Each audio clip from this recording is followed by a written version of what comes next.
Brought some today because all of you know I love to bring the receipts. We have contracts upon contracts that we can send and provide this information to you. Let me be very clear. We are not trying to hide anything. We have been incredibly transparent and we will continue to be. These are screenshots of contracts. Remember that a nation that indeed fails to educate its youth is truly doomed to disappear. This nation will never know peace. Absolutely. It was a sunny May morning in Ouagadougou when President Ibrahim Traoré received the call that would spark an international confrontation. His advisor, Dr. Alain Zadrago, delivered the news. The White House wants you to debate Karoline Leavitt, America's combative new press secretary, about global education reform on live television. The young president set down Burkina Faso's latest education reports. He knew Leavitt's reputation, a firebrand who'd built her career attacking foreign leaders. But at 35, Ibrahim had transformed his nation's schools so dramatically that even Harvard professors came to study them. Accept the invitation, he said. Africa has lessons to share. Meanwhile, in Washington, Karoline Leavitt scrolled through Burkina Faso's statistics in her West Wing office. This so-called revolutionary president thinks he can lecture America. She scoffed to her aides. I'll expose him as another third-world dictator, playing educator. Her assistant, Emily Rodriguez, hesitated. Their literacy rates did jump from 29% to 78% in 3 years. Fabricated numbers, Karoline snapped. My job is to reveal the truth. As both sides prepared, their approaches couldn't have been more different. In Ouagadougou, Ibrahim met with Education Minister Aminata.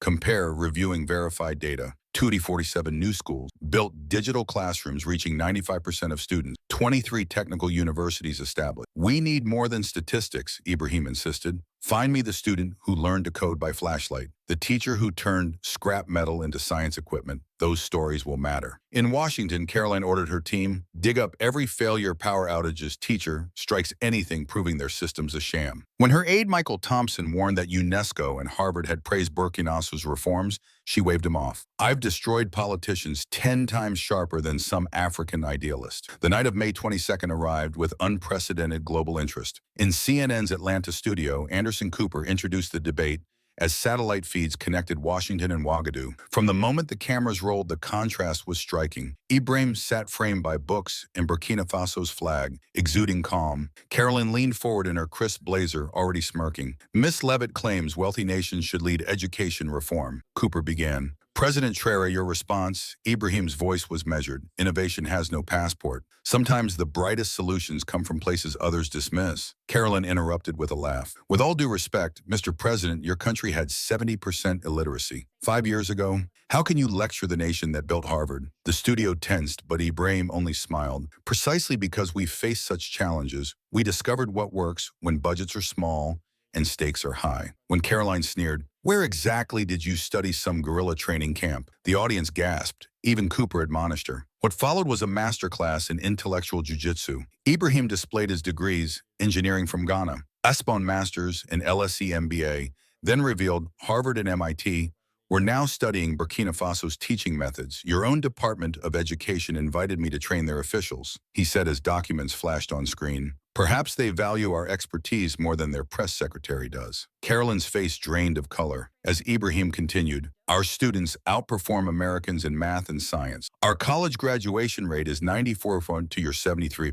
We teach that intelligence has no nationality, a lesson some clearly still need. By the debate's end, a remarkable transformation occurred. The once arrogant Karoline Leavitt publicly apologized. I came with biases, she admitted. Your results speak for themselves. America should learn from you. 6 months later, the world had seen the undeniable impact of what began as a tense confrontation at the summit. Karoline, once just the wife of the young Burkina Faso president, now found herself leading U.S. delegations through the country's schools, learning firsthand how the innovative educational methods from her husband's leadership had started transforming communities. It wasn't just academic performance. This was a reshaping of minds, a shift in how education could empower an entire generation. Inspired by the changes in Burkina Faso, 23 nations followed suit, adopting the revolutionary methods that had already taken root in this small but fiercely independent country. Ibrahim's office, once reserved for routine matters of statecraft, now overflowed with partnership requests from across the globe. 847 universities from every corner of the world sought collaborations, eager to learn from the systems he had put in place to empower local communities. What had once been dismissed as a pipe dream was now being recognized as a model of sustainable growth and innovation. One quiet evening,